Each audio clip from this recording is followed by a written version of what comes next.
Robert Mugabe remains in detention at his home in Zimbabwe more than 12 hours after the military declared on national television that it had temporarily taken control of the country to target criminals around the head of state. The move by the armed forces appears to have resolved a bitter battle to succeed the 93-year-old president, which had pitted his former vice president, Emmerson Mnangagwa, against Mugabe's wife, Grace. Mnangagwa was reported to have returned to Zimbabwe on Tuesday evening from South Africa, where he fled last week after being stripped of his office by Mugabe in an apparent attempt to clear Grace Mugabe's path to power. There were unconfirmed reports that Grace Mugabe was in Namibia on Wednesday on business. The military takeover comes 2 days after the army chief, flanked by other senior officers, said he was prepared to step in to end turmoil in the ruling ZANU-PF party.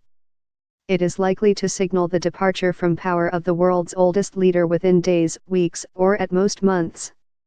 One high-profile opposition leader said there was a lot of talking going on, with the army reaching out to them to discuss the formation of a transitional government after Mugabe steps down.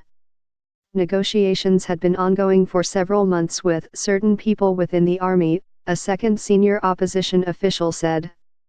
The official said Mugabe would resign this week and be replaced by Mnangagwa, with opposition leaders taking posts as vice president and prime minister. There was no independent confirmation of his claim. Zimbabwe's fragmented opposition has not publicly condemned the military move. Nelson Chamisa, the deputy head of the opposition MDC party, called for peace, constitutionalism, democratization, the rule of law and the sanctity of human life. Tendai Biti, an opposition leader, called for a roadmap back to legitimacy. What is key is that a transitional authority is set up which is inclusive with the opposition and the ruling party. We need a dialogue too with regional organizations, the African Union and the United Nations. We can't solve this problem on our own, Biti said. Emmerson Mnangagwa was Zimbabwe's powerful vice president until November 6, when he was fired by Robert Mugabe.